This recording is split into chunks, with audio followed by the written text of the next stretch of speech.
For You Chat.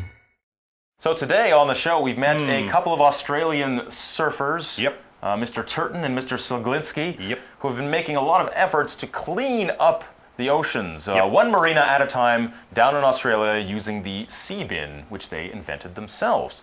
So they've obviously made a huge effort to do their part to make sure our oceans are clean. But how can just, regular people like you and me, how can we try to clean up trash in the environment? So not just in oceans, but this can be anywhere. Well, of course, in your daily life, you should follow the 3 R's: reduce, reuse, and recycle. Reduce by not making as much garbage, maybe reuse the things that you have, and recycle the garbage that you do have to make. Don't just throw it in the garbage.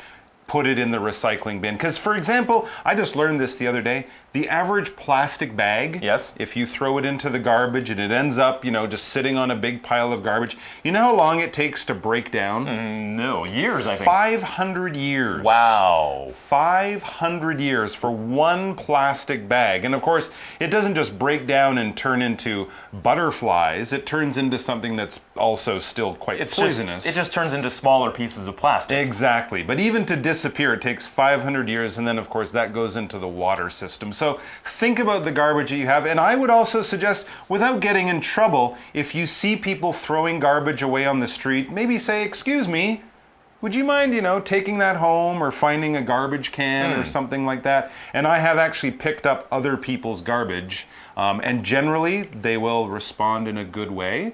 But even if they didn't, I'd just put it in my own pocket and throw take it away, home. because someone has to. Someone has to recycle it. And yes, there are a lot of events these days. I've Yes. seen a lot of beach cleanup events Yes. around Taiwan. People will go out there and pick up all the trash that is washed up on the shore. And you just do that just a little bit at a time. You say, okay, today we're going to do this section of the coast. And you can make a big difference just by doing that. But of course, the biggest difference is by making changes in your daily life. Just try to reduce the amount of plastic that you use. Bring reusable bags to the supermarket instead of getting the plastic ones. That's a good idea. That's one example.